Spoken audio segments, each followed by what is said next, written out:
السلام عليكم ورحمة الله وبركاته. وإذن سلامي أصحابتي غيارة الشرف الله ملك كنا شيهين إن شيخ بشار أيا إن شيخ رجبوتيانا أيا وحو نوغا هالي دونا أما نوفا فاهين دونا سيدا فهد ياسين وقبت بعدي دل kii Djibouti sidii loo ninkii Sacuudiyaanka loo jarjaro kale oo la rabay in loo jarjaro teeda kale wuxuu noo sheegi doonaa in arrimo badan oo dahsoon oo aanan wada ogeyn macnaha iyo sidii ninkii badbaadiyay waxa oolsa asagana ku dhacay. Thank you guys. dhageysi wacan. su-aasha koobaad ee ah why muxuu u hadlay Fahad? su-aasha jawaabteedu waxa weeyaan waxaan kaga jawaabaynaa afar arrimood. kow, hadduunan Fahad hadal maxaa dhici lahaa? waa kow. hadduu aamuso oo weliba nolosha uu ka baxo sida siyaasiyiin badan ay sameeyaan maxaa dhici lahaa? saddex, haddii uu Fahadi sugo maxkamad in la keeno maxaa dhici lahaa? afar, hadduu Fahadi maxkamad maaha haddii ay qolada dowladda xakuntay amnigu ay u yeedho oo ay waraysato oo qura isagoonan iclaamin maxaa dhici lahaa? marka Fahad muxuu sameeyey? Fahad wuxuu sameeyey wax dhado asabq. kelmadda asabq waa inaan xafidno. wuxuu ka hortagay wax soo socda. wuxuu og yahay inay jirto dabkh la dabkhinayo in Fahad la yiraahdo isaga dambiila waa kow. annagu waxaan ognahay inuu Fahad yahay muttaham nin ittihama oo ay leeyahay dambi buu galay ah ikraam tahliil rahmatullahi tabaaraka wa taala alayha waa dilay isaga iyo waxa ka dambeeyay urur baartay kooxda Nisa ayaa ka dambeysay. waxa ka dambeeyay xafiiska Nisa ayaa ka dambeeyay dilka ikraam tahliil. ilaahi naxariista jannati hadii ay dhimatay jannadina ha geeyo. okay, waa muttaham laakiin ma aha dambiile. waxa oran doona waa dambiile waa maxkamad. maxkamadu qofka waxa weey waa eedeysane uu eedeysan yahay laakiin ma aha qof dambi lagu xukumay ma aha. okay, wuxuu u dhaxeeyaa imika inuu yahay eedeysane ka eedeysan gaar ahaan xaaskii ikraam hooyadeedu way hadashay iyo isagii oo maxkamad aan wali tagin oo dambigii aan lagu xukumin. maxaa u dhaxeeya? waxaa u dhaxeeya meel la yiraahdo barzakh. barzakha dad badan baa wax ku karinaya. waxaa kamid ah dadka wax karinaya waxaa kamid ah cadowgiisa. waan sheegi doonaa ayaa ku cadow ah. wuxuu leeyahay ilaa iyo maaratay 8 qolo cadow ku ah. wuxuuna leeyahay ilaa 4 qolo la saaxiiba. inta waan sheegi doonaa si cilmi ah u sheegaynaa. marka cadowgiisu way karinayaan jikada fadhiyaan waxay karinayaan sidii maaratay ninka Fahad la yiraahdo maxkamadda loo keeni lahaa ama dambigan loogu soo oogi lahaa. waxaan la karinayaa dadkii maraga furayay, waxaa la karinayaa dadkii oo dhan. marka warkaasi inta uu socdo wuxuu sameeyay isaguna wax dhado asabq azamani horay buu u soo dhaqaaqay. marka meedaankii ay ku ciyaarayeen kooxda isaga cadowga ku ah ay ishayaan cadow ma inay ishayaan oo siyaasaddu caatifo mala laga yiri waliba dagaalka uu ku jiro Fahad sidaan sheegi doono waa dagaal kale dhado kasrul ciidam. kasrul ciidamku waa maxay? la fays jabin way midna midka kale ma naxariisanayo maadaama aan la isku naxariisanayn ha ka sugin inuu isaguna sugo ilaa la gowracayo. waxaa jirta qaacida tiraahda cadowgaagu hadduu kugu cashaynayo adiguna ku sii qadee. marka inaan marxaladda lagu cashaynayo aad u sii fadhidid ma aha. marka taas uu sameeyo horta. arinta labaad ee uu sameeyay waxa weeye Fahad wuxuu tagay Turkiga. turkigu waa dawlad weyn. dawladda weyn ee turkigu iyo Fahad calaaqa ka dhaxaysa xiriir baa ka dhaxaya sida Qatar oo kale. ma aha xiriir ma jiro waxba kama jiraan. xiriir baa ka dhaxaya. tababarada ugu khatarsan sida anigu aaminsanahay mukhaabaraadka turkiga si mukhaabaraadka turkiguna waa mukhaabaraadka number 1 ee bariga dhexe xataa Israa'iil imika waa dhaafay. okay, mukhaabaraadka turkiga ah waxay hayaan macluumaad adag oo ah waxa bariga dhexe oo dhan lagu dabkhiyo laguna sheekaysto. marka wuxuu ogaaday akhbaar halis ah oo khatar ah oo uu ku ogaaday gudaha wadanka turkiga oo keensaday in uu sidan uu hadlo. arinta labaad waa taa weey waa taxliilkayga arrinta saddexaadi waxa weeye fahad waxaa jira oo uu yahay nin 5 sano ahaa ninka ugu culus bacda madaxweynaha dowladda Soomaaliya ilaa ay dadka qaar u bixiyeen mulkiilaha dowladda marka mulkiila dowladeedii ma jireen wuxuu ahaa shakhsiga ugu culus ee dowladda الرجل الثاني في الدولة buu ahaa muddo 5 sanadada arrintaasi waxay u keentay in uu abuurto jawiga Soomaaliya inay ku abuuranto cadow badan oo uu leeyahay cadowgaasi waa daakhili waana khariji dhammaantood waxay ka fikireen wax la yiraahdo laba shay inay sameeyaan tasfiya jasadiya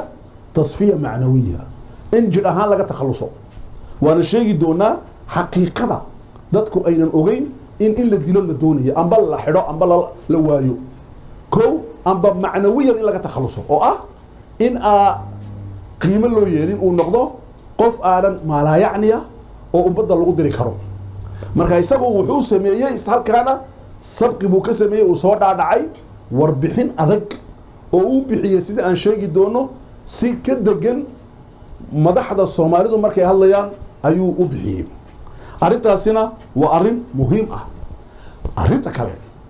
muxuu warka maanta muxuu hadlay wuxuu hadlay waxa weeyaan waxaa ku socota dacaayad غير caadiya dacaayadda غير caadiga ah waxaa wada 3 qolo oo gaadaal ka sheegi doono qolada koobaad waa daakhili qolada labaad waa iqliim qolada saddexaadna waa dibadda shisheeye waa carab waxay ka shaqeynayaan in ninka la yiraahdo shaytanatu illa shaytaaneeyo ninka la yiraahdo maxaa ku dhahdaa inuu yahay shaytaan marka shaytanadiisa waxa ka shaqeynaya 3 qolo waa qolo gudaha oo CPC oo arrimaha aad uga shaqeysa muddana soo waday 2 waa qolo gobolka ah 3 waa qolo caalami ah oo gobolka ka fog oo bariga dhex fadhida 3 qolo waxay isku yimaadeen inay shakhsiga shaytaanayaan sababtu markaa maxay tahay waay maxay iyakuna waxaan u sameynayaan ma ogtahay mukhaabaraadku Soomaaliya wuxuu ahaa 2 arrimood buu lahaa min markii Soomaalidu burburtay ilaa imika 2 arrimood buu lahaa wuxuu ahaa mukhaabaraad daciifa Itaaliya qiimo aan lahayn macna aan lahayn oo loo yeeriyo oo dibadda ku xidhan oo qofkii doonaba uu dhex yimaado oo maaragtay qofka mukhaabaraadki uu yahay camiil musdawija uu lababa u shaqeeyo dibaddana u shaqeeyo gudahana u shaqeeyo ayuu ahaa waad ogtihiin mukhaabaraadka dawliga caalamiga afrikaanka markay u yimaadiin waxay ka dhex samaystaan waxay doonaan anaan siinaya misaal basiit ah mukhaabaraadka Djibouti qolada loo yaqaan SDS-ta guri yar oo fool xun bay galayeen wixii ka horeeyay 2002 markii ay dhacday 11 September Mareykanku uu soo degay Djibouti waxaa la keenay mukhaabaraadka Mareykanku meeshii bay dhiseen waxay ka dhiseen meel aad u weyn oo aad u qurux badan bay xafiis weyn bay u sameeyeen laakiin dhismaha oo dhan iyaga dhisay maxaa la dhex dhigay waliba waxaan aniga aan ogahay in waxa lagu dhageysto in ay yihiin wax gudaha iyo dibaddaba laga dhageysto oo ah iyakuna inay dhageystaan mukhaabaraadka Djibouti iyakana in la sii dhageysto marka waxa weeyaan alxamdulillah mukhaabaraadku waxay ka shaqeeyaan caalamku saasay ahayn waa arrinta koobaad arrinta labaad wuxuu ahaa mukhaabaraad daciifa mukhaabaraadka Soomaaliya mukhaabaraad itaal daran buu ahaa oo daciifa maxaa dhacay markii Farmaajo iyo yimaadeen ninkani ay mukhaabaraadka qabteen isagaa sheegay walcuhdatu calayh bal ونحن نعلم قانوننا هنا تقرير دولي waa laga qoray mukhaabaraadka Soomaaliya waxay noqdeen mukhaabaraadka ugu sareeya geeska Afrika maxay ku dhaafeen 2 arrimood bay ku dhaafeen way xurubeen waxay ku xurubeen faragelintii dibadda 2 xirfad bay leeyimaadeen xirfadaasi wadanna ku xidhma ficlan tababara laakiin aanan oran waxaad heshiin noo keena mukhaabaraadku adduunka way isweydaarsadaan macluumaadka laakiin macluumaadka la isweydaarsaday ma aha macluumaad ikhtiraaq lagu sameeyo gacanta lagu hayo waa macluumaad adigu aad baadhay inaad inta bixin karto intana aad bixineen inta adiga lagu siiyana macluumaad wada saxiixa ma aha waa macluumaad beena marka macluumaadka lagu siiyana informationka lagu siiyana waxbaad ka qaadanaysaa waxbaad ogaanaysaa maxaa laguu siiya baadhaysaa waa inay jiraan mukhaabaraadka dhexdiisa meel la yidhaahdo meesha taxliili lmacluumaat wixii yimaadee adduunka ka yimaada meel taxliilisa matalan masar baad macluumaad kusoo siisay maxay kuu soo siisay masar waxaa kusoo siisay etoobiya su-aasha koo waxay maxay kuu siisay kenya kusoo siisay maxay kuu siisay maxay uga jeedaa jabuuti baa ku siisay limaada waay markaa su-aasha koowaad waa saa macluumaadka la iskama qaato lama liqa un waa la iska baadhaa idan waxa weeyaan meesha tan kor bay u kacday waxay noqotay meel caalami ah oo macluumaadka lagu hayaay aynan caadi ahayn okay su-aasha koowaadee waay waan ka jawaabnay su-aasha labaad baan nimirnaa horta ninka la yidhaahdo Fahad Yaasiin waayo anigu Fahad Yaasiin waxaan dhageystay markuu jaziira ka waramayay mar kale oo uu wax qorqoray wuxuu qoray baan akhriyay waxaan kale oon aad u dhageystay waraysigan 5 cisho socday ama 5 beri socday maxaa iga soo baxay waa inaan akhriyo jaanibkiisa negative-ka ee dhibaatada leh waan sheegi doonaa laakiin shakhsiyadiisa maxaa iga soo baxay markaan dhageystay Fahad Yaasiin horta waxaa iga soo baxay waa wadaad weliba waa wadaad ku rabaysmay wadaadnimo waxay tahay macallin quraan number 1 arrintaasi aad u qortaya number 2 waa wadaad salafi ah salafi muxuu yahay salafi wuxuu yahay caqiidada ay aaminsan yihiin waxay dagaal kula jiraan suufiyada ko waxay dagaal kula jiraan dadka aan kitaabka isku xukumin iyo sunnaha nabiga waxay dagaal kula jiraan berigii hore tasa loo yaqaanay salafiyadu waxay dagaal kula jiraan waxa la yiraahdo in alwala wal bara waka usuushoodu alwala wal bara iyaad heshiis la tahay iyaad ka bari noqonaysaa oo gaal iyo wixii la socda marka salafiyadu waa sida okay fikirka salafiga ayuu soo baray walina wuu yahay laakiin fikirka salafiga wuu tatawura wuu evoluyaa isma taagin labo arinta saddexaad uu yahay Fahad Yaasiin wuxuu yahay waa qof wax badan akhriya saddexaad waa ruux wax badan akhriya maxaa u gartay inuu akhriyo maqaalaadkii uu qoray baan akhristay Fahad Yaasiin isagoo salafiya waxaan ka arkay afkaartiisa fikirka ikhwaan muslimiinka waxaan ka arkay afkaartiisa fikirka dadka aan ikhwaan islaamiyiinta ahayn reer galbeedka afkaartiisa waxaan ka arkay afkaar iska furan oo caadi ah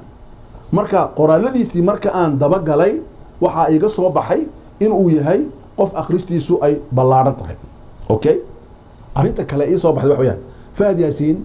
waa nin saxaafadda sida loola falgala aad u yaqaan ko markuu wariye yahayna waa saxafi naajixa waa wariye naajixa oo keensatay inay jaziira qaadato waa qanaadka ugu weyn adduunka carabta bal adduunkaba waxay tartan kula jirtaa CNN-ta sida uu sheegay madaxweyne ku-xigeenkii hore Mareykanka Dick Cheney wuxuu yiri jaziira waxay naga badisay sida ay u maamulayso caalamka carabta inay ula hadasho marka jaziira waa dunuusha ka qaatay laba wuxuu galay markaska diraasaadka iyo abxaasta ee Al Jazeera meel ay galaan dad nuqba aweed elitku lameenta gasha afar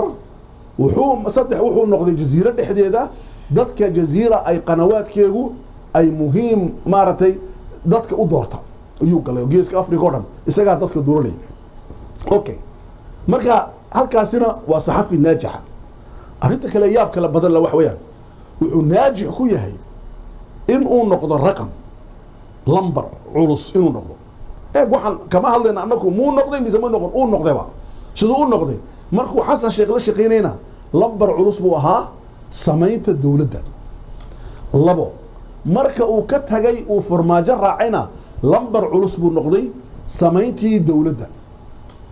iyo samayntii waliba samayntii iyo samayntii shan saddex wuxuu noqday lambar culus markuu ka baxay dawladdii oo waraysigiisu wuxuu ahaa waraysi dadka oo dhani ay daawadeen ayna ahmiyad gaar siiyeen ma dhicin in ay daawadaan muddo yar oo daqaa'iqa saacada ah dad ka badan inay daawadaan imisa 50,000 oo qof 100,000 500 1 milyan inay ku gaadho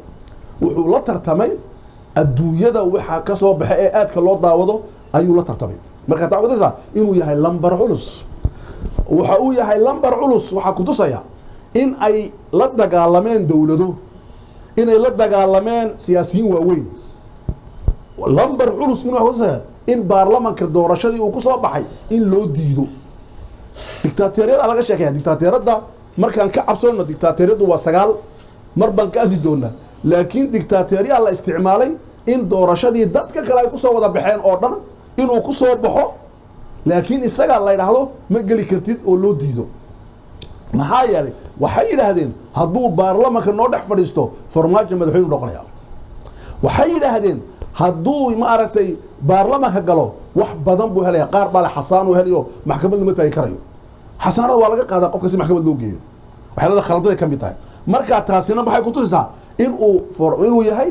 lambar culus waxaa ku tusaya inuu lambar culus yahay oo kaleeto inuu ku dhiirado inuu yidhaahdo idaa maaragtay siyaasadda iyo mukhaabaraadkii soomaaliya waan ku xoreynay dunida aniga uu yidhaahdo weliba alla ixakameeyo alla ixakumo ma gelin hal shilin hal dollar ma gelin dhismaha cusub ee mukhaabaraadka nisa waxaan ku dhisnay lacag Soomaaliyeed waxaan wax ku baadhaynay lacag Soomaaliyeed waxaan u diiday qof aan ahayn Soomaali in uu soo galo mukhaabaraadka iyo sirdoonka waranna waan hayaa dadka Djibouti iiga imatay oo ay qortay safaaradda Djibouti oo nimka li akhri doono oo ay yiraahdeen inta uu joogo maxaa dhadaa ninka Fahad wax wara ma helno waana laga xidhay wararkii oo waraaqadii oo qoran baa loo diray dowladda Djibouti wasaaradda arrimaha dibadda iyo mukhaabaraadka qaybta loo diray okay waxa weeyaan walaalayaal arintani waa muhiim jiddan marka waayo markaan ka hadlayno ma aha qof yar oo caadi ah ma aha siyaasi oo quraate ma aha nin amniga soo xakumay security-ga imisa soo xakuntay ma aha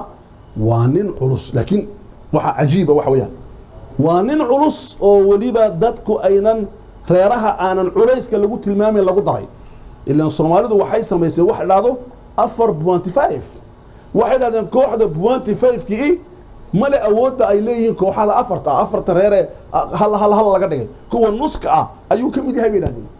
laakiin kuwii oo dhan ayuu ka xoog batay oo siyaasadii oo dhan uu kaga xoog batay nin wadaadoon saaxiib nahay wuxuu iga yidhi mar aan wada niqaashayni oo niqaash qayra cilmi oo ii sheegay laakiin uma aan jawaabin waan naxay wuxuu iga yidhi waxaan anigu farmaajo ugu horjeedaa farmaajo waa dictator muxuu dictator ku yahay siyaad baru dhaxlay oo mamayna maxamed siyaad dara horta maya ma ilmaadar bayin maya he waa isku reer markaasi waxay ka dhigan tahay ikrama oo islaamay dhiigii abi jahal baa ku jiray abi jahal buu dhaxlay ma oran karna okay ma oran karno waa ka soo qaad waxa weeyaan Khalid uu islaamay waxa waan oran karnaa waxa ku dhex jira dhiigii al-Walid ibn al-Mughira radiyallahu anhu Khalid ma oran karna maya waliinda shakhsi baa quraanka lagu caayay lagu ceebeeyay lagu dulmay waxa jira ilaahay si cad uga sheekeeyay garaacay Khalidna wuxuu qofka islaamka gaarsiiyay adduunka oo dhan وهكذا قف لو ذاك مجرى ابي طالب قال بو قدتي علنا مسلم بوها بل وحوها ذاك وفي عن ابن الخطاب قال بوها عمرنا الاسلام بوها قفكم ما دخلوا فكريا دينيا علميا ابيه كما دخل مسكحدا اسكدا ولالكي ناديركي اسكو قلو marka qof kasti oo reerka maxamed siyaad baraa waxay ka dhigan tahay waa dictator ninka waxa ay ugu aqnay waa nin musaqafa oo wadaada oo qaa'ida oo islaami ah waxa ay ugu aqnay wuxuu ninkaasi waa sida waxa kale oo jira wuu dictator kale raado Fahad waxa ku kulmay buuri villa Soomaaliya dictatoriyadii diiniga oo salafiyada ah iyo dictatoriyadii siyaasadda oo ah maaragtay farmaajo waxa ka dhashay buuri waxa loo yaqaano dictator murakkab oo Soomaalida halis geysay idan waxa weey marka la isdirayo Soomaalidu dagaalka waa arkaysay markii uu Sheekh Shariif uu dagaal ku jiray hebel waan saarnay ma ninka buu ku xogbaday waan saarnaa buuri dagaal lagu jira marka waa laakiin maalintii dhawayto marka uu hadlayay oo uu sheegayay madaxweyne farmaajo hadii aad doorashada ku badin lahayd waxaan ku oran lahayn waad xaday وكور الله واحد وحلا سيد دياري لكن هو يكون في عن تهيب إذا يمكن ولا الدقية محل الدقية هي وحال أركي إنه دورشة دي وريجي والحوالين يكون وريجي وطن كيبال أركي إنه كل دقين كل دقيقة كريه صوماليا ومستحيل 1000 مستحيل inay dictatoriya ka dhacdo ma dhici karta dictatoriya Soomaaliya li'anno waa mujtamac qabali ah oo qabyaaladu ay ku xooggan tahay dawladda marka qof dawladda qaadan karaa imika ahaan waa yar yahay okay waxaan markaa ka hadlayna wax weeyaan ikhwaani fillah ninkaasi maxaa la dhahdaa maartay Fahad Yaasiin shakhsiyadda weeyaan man huwa wa intaas oo dhan oo la isku daray weeyaan okay muxuu leeyahay halka dambaan ugu imanaa arinta kaleeto aan u imanaya waxa weeyaan Fahad wuxuu ka hadlay waraysi baa la yeeshay waraysiga la yeeshay wuxuu ka hadlay arrimo waaweyn arrimaha waaweyn ee uu ka hadlay waxay ahaayeen arrimaha ugu badan amniga gaar ahaan ikraam tahliil ilaahay naxariista jannaha siiyo hadii ay dhimatay weey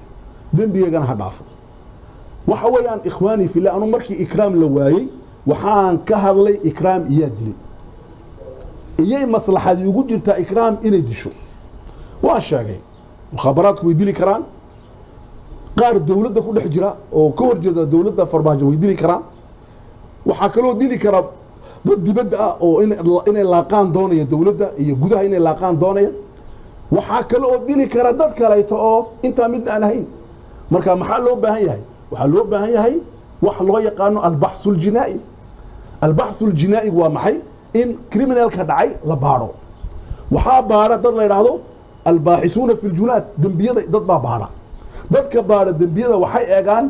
iyaa kule maslaxad inay gabadhan dilaan kadibna waa la baara waxa lagu baaraa wax dhahdo si muhaayida waxaana la soo weydiiyay as'ila musbaqa su'aalo hore waxaana la doonaa khayaal baa la sameeyaa indhaha la furaa maxaa dhici kara oo arintan ku meersan iyaa la eega waxaa laga saaraa caatifada diiniga wadaadada qaar ay leeyihiin qofkii qof dila dadkoo dhan buu dilay waxani waa qadiyad wadani ah waa laga saaraa caatifada diiniga iyo waa la dilay waxa marka ay dhamaatay la garto qofkii dilay makti baa laga qaadaya amba waa la dilaya si sharcadu tiri waxa kaloo laga saaraa caatifada qabaliga qowmiga iyo qabaliga waa laga saaraa waxa kaloo laga saaraa caatifada siyaasiga maxaa yeelay arintani arin siyaasiya ma aha waa arin qaanuuni ah waa arin qowmi ah gabadh ka shaqaynaysay sirdoonka Soomaaliya ayaa la dilay oo ahayd waliba sargaalad waxaa dilay lama garanayo okay laakiin waxaa la garanayaa in aan la dilay wuxuu soo bandhigay nin kale raada Fahad Yaasiin ayaa dilay wuxuu tuhumay sida isagaba loo tuhunsan yahay wuxuu tuhumay ra'iisul wasaaraha wuxuu tuhumay wasiirka ninka la yiraahdo al-Adaala wuxuu tuhumay sawirka way soo dhigi kartaa wuxuu tuhumay mahad salaad oo imika meeshii uu jooga ayuu tuhumay ragga uu tuhumay ra'iisul wasaaraha waa nin culus maxaa culuska ugu wacan laba arrimood oo aad iyo aad u istiraatiiji kow waa ninka ka takhalusay farmaajo bikulli ma tacni al-kalimatu min macnan waxa farmaajo ka takhalusay ee madaxtinimadiisii u dhameeyay waa isaga weeyaan marka nin caadi ma nin tusbax iska sita maaha nin maaha iska miskiin oo basiid maaha waa nin culus weeyaan labo waxa khatarnimo ku tusaya waxa khatarnimo ku tusaya doorashada dhan siduu u hogaamiyay isaga oo kala baxsaday doorashada maaratay uu siiyay fursadii ninka la dhahdo maaratay Axmed Madoobe uu siiyay fursadii ninka la dhahdo Saciid Dani laakiin uu ka qadiyay fursadii inta badan ninka la dhahdo iyo farmaajo wuxuuna isku dayay in uu ninka la yiraahdo maxaa dhahdaa Fahad Yaasiin uu ka dheereeyo inuu taasiir ku yeesho doorashadii idan nabad iyo nolol wuxuu geliyay waxa dhahdaa xasharahum fi zaawiyadu ku xidhay isagaana xambaartay dawladnimadii wuxuuna ku xambaartay waxyaalo fara badan oo u baahan inaan waqtiga aan ka sheekeyno okay ninkaasi waa nin khatar ninkaasi muxuu sameeyay markaa ninkaasi wuxuu booqasho ku tagay wadanada ugu khatarsan ee la dagaalama waxa loo yaqaan kacaanada kow wuxuu booqasho khatar oo ku tagay Masar markuu ka soo laamay Masar talaabada ugu horeysa uu qaaday waan ka sheekay doonaa wuxuu booqasho ku tagay Imaaraadka dhowr goor buu tagay Imaaraadka markuu ka soo laamayna talaabooyin buu qaaday okay inuu khatar yahay waxa ku tusaya waxa weeyaan arrimahaas baa ku tusaysa muxuu markaa sheekh muxuu sameeyay muxuu u tuhumay muxuu u soo galiyay dagaal siyaasadeed baa ka dhaxaya isagu wuxuu yiri ra'iisul wasaaruhu waxaa dilay qoladaasi okay isaguna wuxuu yiri أنا مدلين إسقى بدلين إذن وحاجة واحدة اتهامات متبادلة لبضوا واحد يسكسو يقدر يان محي ويستهميان كأنه تومي أوكي كري واحد لو يدينا يا محاد هيسام مرقيو عضينا إن أودلي فهد ياسين لأنه هو قول إنشائي هذا الويان واحد دلي فهد ياسين سلوك دلي الحقوق دلي محاد دليله محاد مرقعه محاد لا تابن كرا إلا ندتك باحثين تجوناتك إدم بارياشو مرة عن وح هذا الكا حتى وح لقوا من وعاء إذا عادها دقيستان تلفزيونات دقيستان سوق وح اللي يقول يه دقيستان دقاي كلابتان وإن يقص عدان سيد مارتي قاري فرسك وإن يقص عدان حقائق ذاون أوكي أرنتاسي سابودي فهد وحويري رئيس الوزراء هكذا بيجي وحنا كل شيء عدالة وحنا قعنت كلها نكال هذا ما صلاة سؤال شو حويان من أين لك هذه الأدلة وحبو صوب بندقي لكن وحوري أدلة وحن كون بندقي دونا ماشى وحوري والله ما يراضي مك كو وحن كون بندقي دونا ماشى الله ينهضو أمنيك قومك وطنك لبو محكمتنا هذه اللي جاي مديدي ممنوع محكمتنا لا وديك إذن وحويان ماشى أنا كون بندقي دونا مركب محل لقى ربع سجنا وحال لقى ربع أدلة عد رئيس الوزراء أو العروسة أيو تومي وحو تومي نكا وزيرك عدالة وحو تومي نكا مانتا مخابراتك يسجل ماشي يصير فرستي معو كتومي إن إكرام تهليل دلين إكرام تهليل ديل كيغو وبروبلم لكن وحكوي باجلو هالك الدنبيالا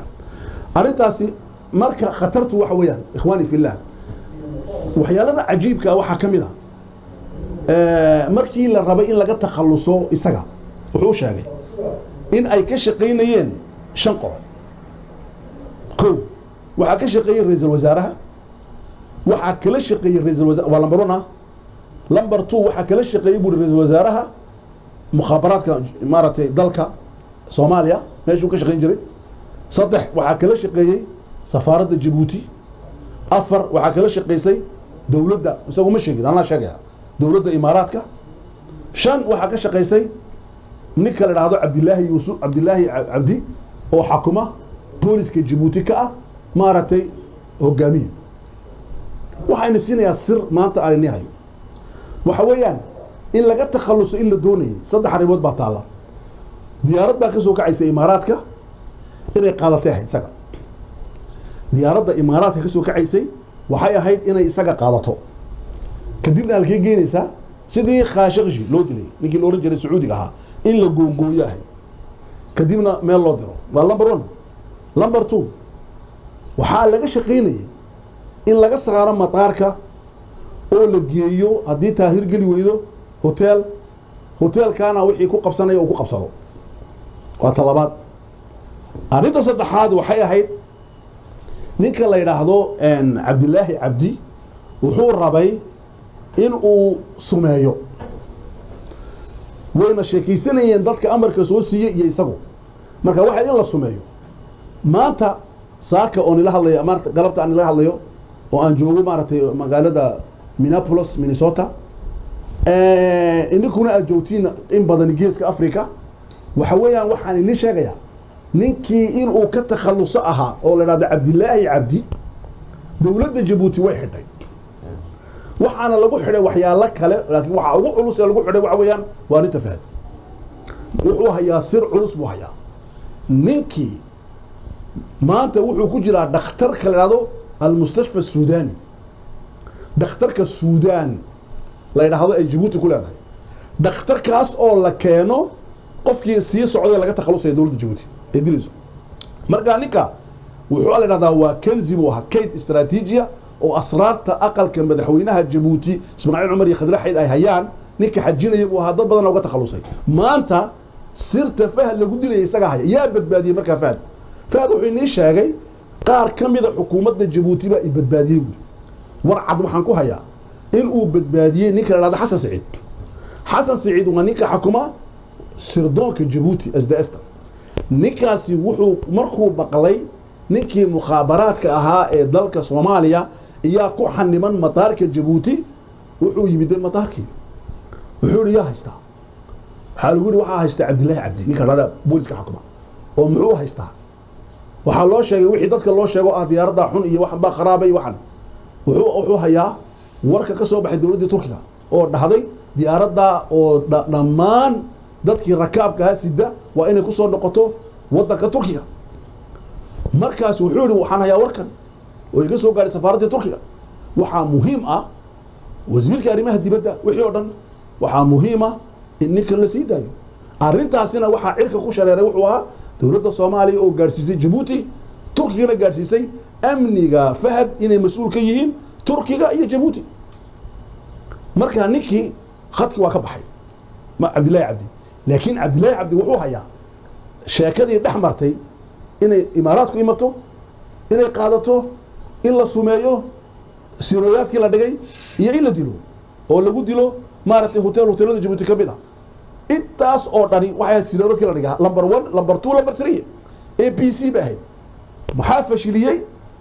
fashiliyey ninka mukhaabaraadka jabuuti xakuma oo xasan saciid la yidhaahdo waxaa fashiliyey ninka la yidhaahdo casir madow loo yaqaana waxaa fashiliyey wasaaradda arrimaha dibadda oo iyadna ay warkii soomaaliya warkii turkiga u yimaadeen waxaa fashiliyey oo kaleeto dowladda soomaaliya oo kor u qaaday oo tiri ninka mas-uuliyaddiisa waxaa mas-uulka ka iyo ka iyo ka okay marka arrimaha uu soo bandhigay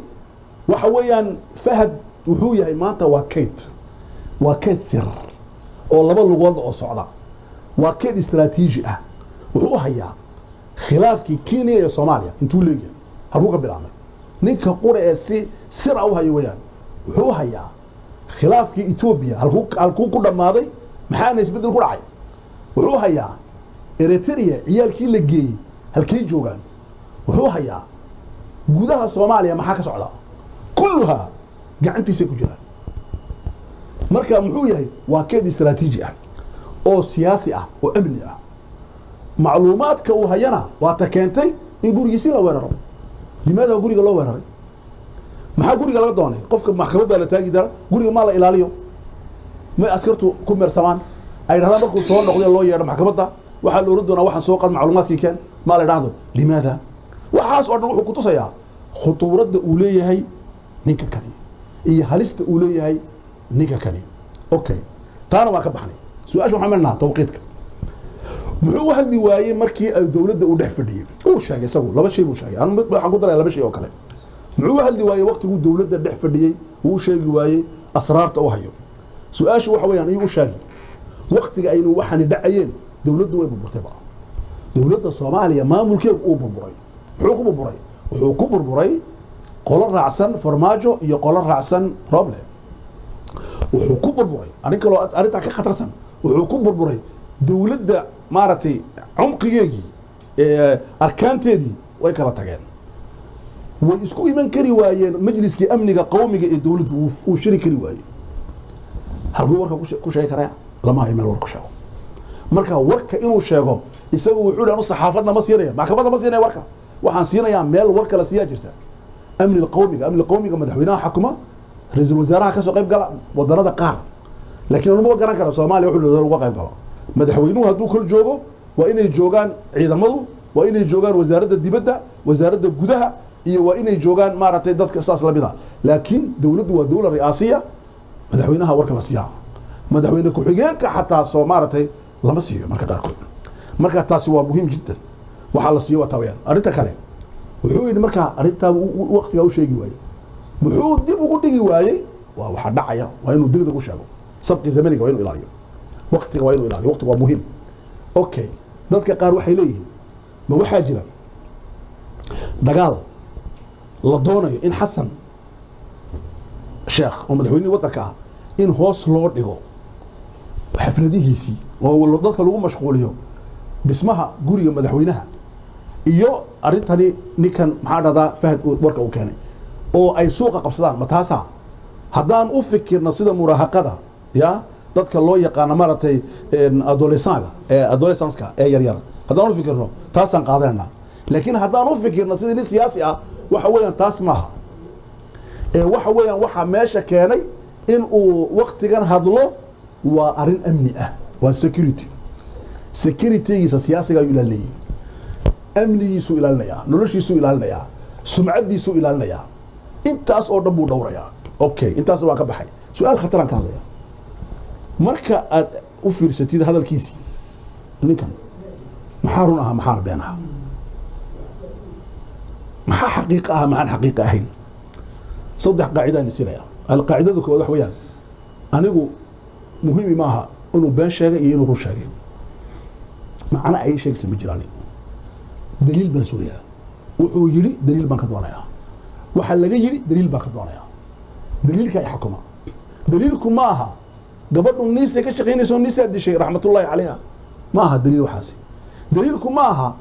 وحويان واحد اللي ما صلاة دليل ما وحاسي رئيس الوزراء دليل ما وهذا هذا الكونه وهذا المعنى ماله لابد من دليل وإنه مرق يشو مرق ما هندي لا يمكن يا دليل مرق ما هندي مرك هذا الكيسو مهم وحكون قرية مركو مرق على تكيانه لابو وحكروا مهمة أنا أكتر وحى مهمة قفك هلا يتولي هي مهمة مهم لكن وحى مهمة حوك هلا يا